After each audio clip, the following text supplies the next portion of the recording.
everybody, welcome back to Tashi's World of Books and welcome to another book series recommendation.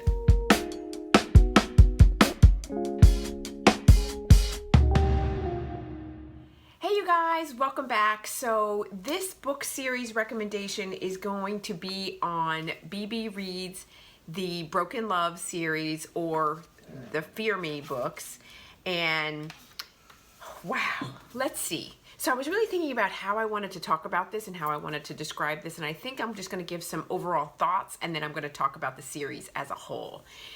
This series is amazing. It is every book except for one, which was a 4, is a 5 out of 5 star for me. I loved it. I loved it. It's so amazing. It is a high school bully romance for sure. It is a dark romance. It is one of the darkest bully romances. I thought Sam Mariano's Cara Mahoney was like a monster and like it was super heavy. Kieran Masters takes the cake and he is a monster. He and Keenan both are freaking monsters.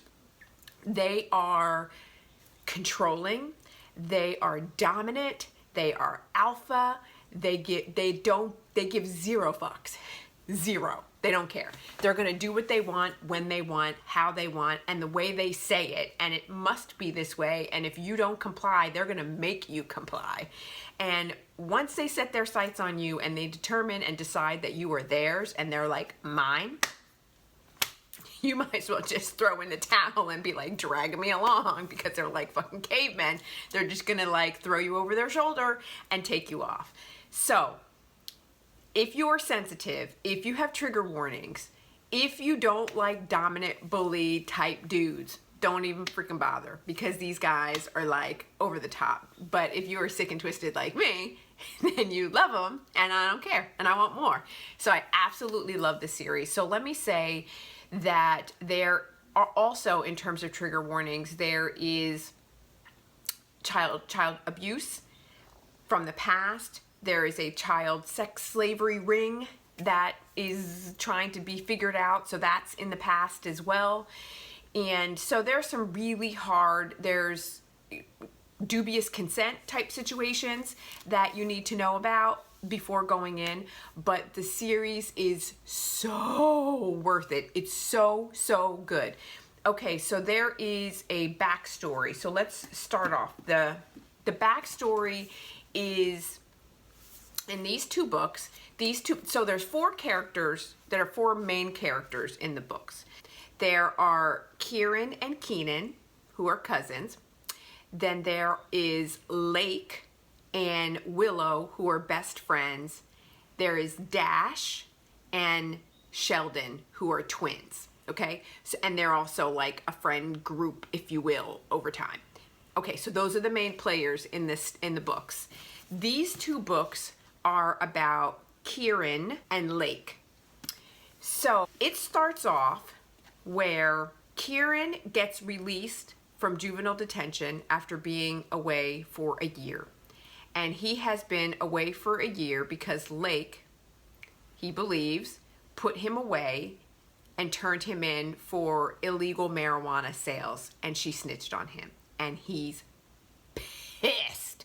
And he comes back and he is going to torture this girl and make her pay for turning him in for this crime. But then as you get to see, you see that there is a history of abuse from Kieran to Lake that goes back 10 years. And he literally pushes her off the monkey bars when she's like 8 years old or whatever. They're really, really young. And so he bullies her throughout their childhood severely. She has no dating life to speak of, very little friends. She's a pariah of the school. Nobody will interact with her because he absolutely has made her life miserable. And the only person that she has as a friend because of Kieran is Willow. And so Willow is her friend and her best friend. And through a successive series of events, he tells Lake, you have to stop being friends with Willow because you're going to pay and I'm going to make you pay. And so in these 2 books, it is all about domineering, controlling dynamics between Kieran and Lake, but you're also starting to understand Lake's constitution because she is a natural submissive, and Kieran is a natural dominant, and he is an alpha and he has a dominant personality, but he truly hates her. There is no, he hates her, but at the same time, he has this tremendous pull towards her. But then what you start to see is that Kieran clearly is a broken character and has a broken, tragic history, and somebody has to get through to him, and somebody has to help him see the light and see that there's goodness in him, if there is any, because the stuff that goes down in these books, he is just a monster.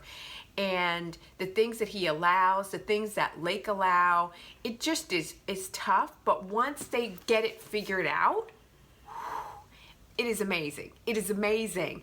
And I loved it because it didn't jump to another couple, but rather you see all the main characters in these books and you see what's happening with them, but the main focus in these two books are on Kieran and Lake, and whether or not they're going to be able to come to terms. And because anytime that you're bullying to this degree and you have this forced proximity and you're together to this degree, you know, stuff is bound to happen and feelings are bound to develop, and it's going to be confusing and hurtful and all of those things. And then whilst you have all of this bullying and all these dynamics going on between the friend group and between Kieran and Lake, then there's this mystery component that's happening where people are getting kidnapped, people are trying to spread rumors, people are trying to trap Lake out there. There's the bully group, like with the cheerleaders that are just evil, and they're trying to like say, you're trying to steal Kieran, and what are you doing? And Kieran is like forcing Lake to do all this stuff. So there's a lot of dynamics that go on in these books, and it is juicy.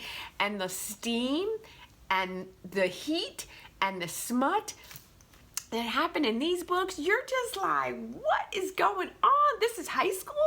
Oh my gosh, it is so good. So I'm going to come back to those in a minute. Okay, so then the storyline is still developing, right? And there's still some dynamics going on because there's this multi-million-dollar estate that's at stake. There are people that are coming back from the past, and you're like, who are these characters?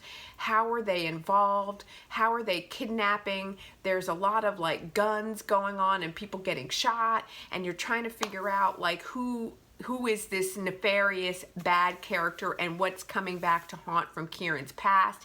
Kieran clearly has connections with the underworld, and so you're trying to see, is he truly that much of a monster, or is he just a bully to Lake, or is he really dangerous, and is he a killer, and is he a murderer, and is he killing people? Two people disappear. There's all this like layers of stuff going on. And so as a result of the layers of stuff that happen, then this book comes into play, and this is Keenan's story. And Keenan was a happy-go-lucky, easygoing, jolly character, and in this book he is not. He is as much a monster as Kieran, if not more. This is a captor-captive situation. This is, it's forced proximity, it's dubious consent, it's so much. It's so much. And there are parts of it that you read that you go, how are you ever going to come back from this, Keenan? You were pushing it so far with her to make her comply with what you want that you're going to completely push her away. And I'm not saying who the characters are, you know, the love interest, because I want you to read it and find out. But you almost are like shocked to some degree, the stuff and the lengths that he goes through, that you're just like, how do you recover? But it happens, and it's so good, and it's so amazing, and you're so pissed off at him, and so angry with him, and so angry with her, but it all works out in the end in a glorious, glorious way. So this is Fear Us. Then this was the only story, this is Dash's story, and Dash we see in all the other books. Dash is Kieran's best friend, and he is in all the other stories right there. His significant interest is right there. There's lots of angst, there's lots of drama. This book was the only one that I gave a 4 out of 5 star, and it was because Dash is not as sadistic as the other ones, and so I kind of got used to the dominant bullying alpha, like, you're mine, and Kieran says to Lake, I want to control you. He's like, I'm never gonna hurt you, but I'm gonna control you. And that's their power dynamic, their power play, their power exchange. And so Dash doesn't do that in quite the same way. And so I'm not going to say it was boring. I'm going to say that the significant love interest was, she made life difficult when she didn't have to, and she tries to bully Kieran, and you're just like, dude, don't you know who Kieran is? And she gets mad because her best friend Lake picks Kieran, and you know, there's all this stuff that this one does that I don't care for her all that much, but it's still a good story nonetheless. And then the final book is Fearless, and I like it because right here it says, will they succumb to their fear or will they be fearless?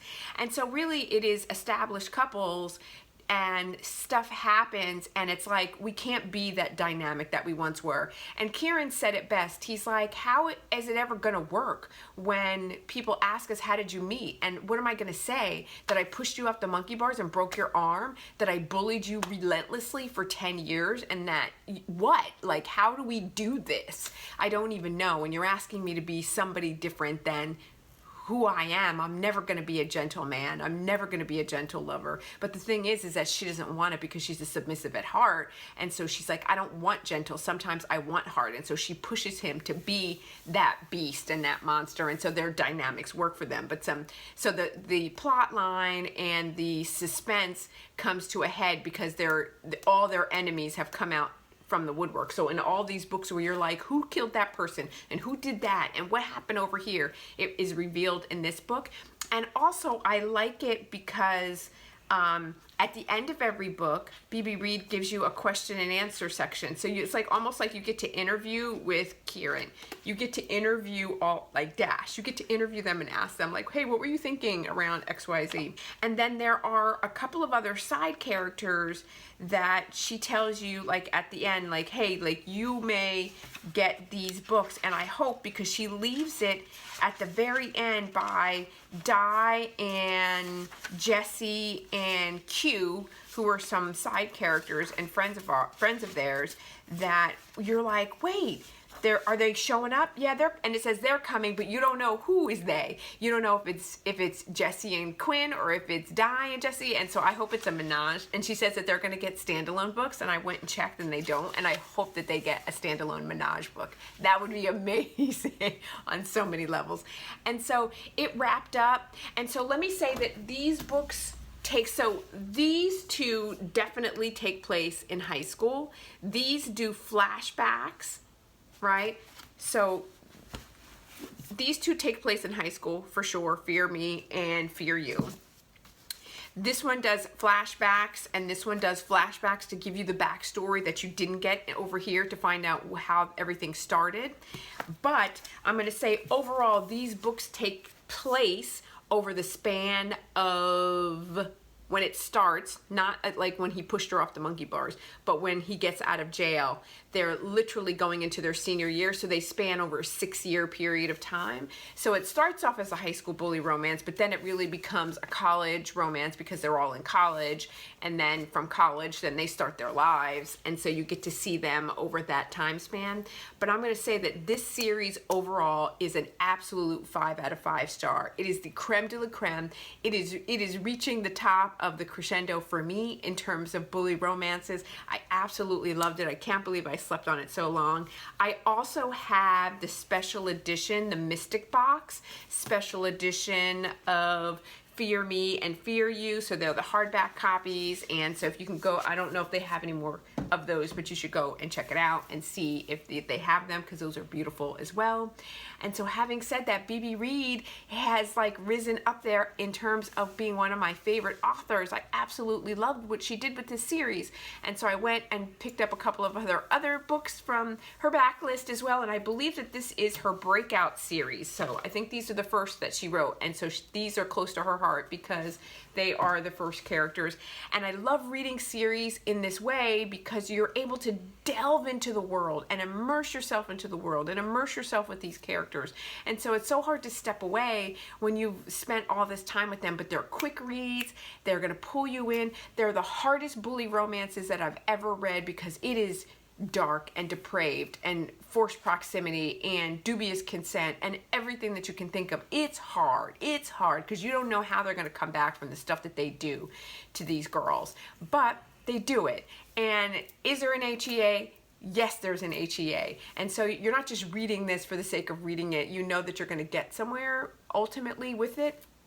So having said all of that, I absolutely recommend that you try the Broken Love series because it is absolutely about broken heroes on both sides, heroine and heroes, and figuring out what is important to you and at what lengths will you go to trust and develop trust and stick by the person that you've committed to and be their other half and be the strength when they have weakness and be weak when they have strength. So it's about balance, the alpha and the omega. And so having said that, you guys, thank you so much for joining me. You know, I upload new videos every Monday, Wednesday, and Friday. So I look forward to seeing you in my next video.